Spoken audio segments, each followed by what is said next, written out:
Allora, intanto buongiorno a tutti e grazie a tutti voi della vostra presenza. Questa per la nostra casa di riposo San Gaetano e per la nostra comunità è una giornata importantissima che porta con sé grandi aspettative per il futuro e tanta gioia per il presente.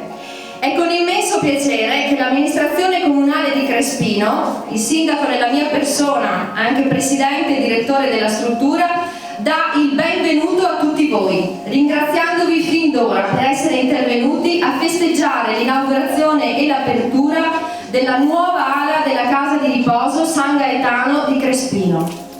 Prima di partecipare alle nostre riflessioni sulla giornata di oggi, spetta un doveroso e molto sentito ringraziamento alla Fondazione della Cassa di Risparmio di Padova e Rovigo, che oggi non è presente ma ha manifestato la sua vicinanza, che ha reso possibile la realizzazione del progetto che oggi vedete, elargendo a favore del Comune di Crespino un contributo molto generoso per 300.000 euro. Tutto questo è stato reso possibile grazie alla Fondazione.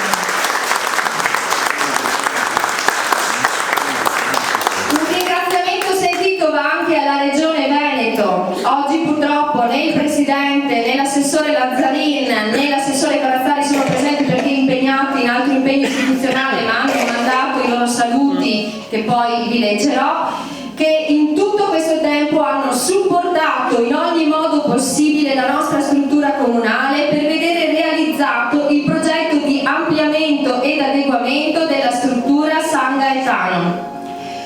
Una menzione poi di particolare riconoscenza va fatta ai sindaci che dal 1985 si sono avvicendati nella storia della nostra casa di riposo e che hanno contribuito a creare le condizioni di miglioramento che oggi ci portano a festeggiare un nuovo successo.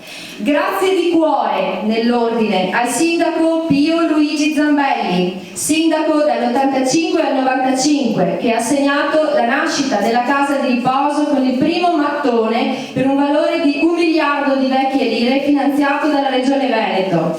Al sindaco Pietro Gemelli, sindaco dal 95 al 2005, spero di non sbagliare le date perché qualcuno ha fatto 4 anni anziché 5, però insomma sono ecco, che ha proseguito nell'opera di crescita della struttura, e al sindaco Luigi Ziriani, sindaco dal 2005 al 2014, sotto il cui mandato la Fondazione della Cassa di Risparmio ha finanziato per 300.000 euro la nuova ala che oggi inauguriamo.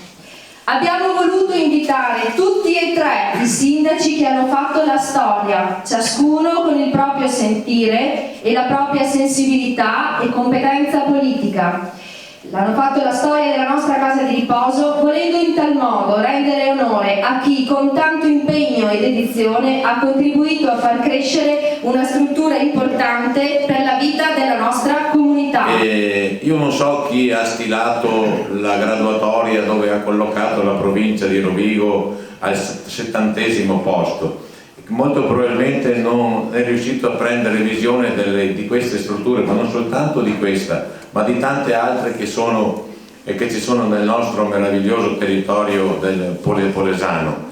E per testimoniare che c'è un'attenzione, è vero che siamo la provincia più anziana del Veneto, ma è altrettanto vero che c'è un'attenzione particolare, proprio come diceva il sindaco qualche secondo fa, per questa fase che non è più da considerarsi la terza età ma anche addirittura la quarta età. Veramente un piacere essere qui oggi e ringrazio Angela per l'invito. Sono in duplice veste di sindaco e di presidente della conferenza nell'ambito ULSS.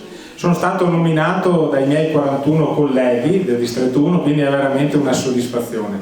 Ma voglio in primis veramente fare i complimenti ad Angela, perché è l'ultimo sindaco ed è il sindaco attuale, ma anche ai sindaci che l'hanno preceduta e che hanno veramente iniziato questa grande opera.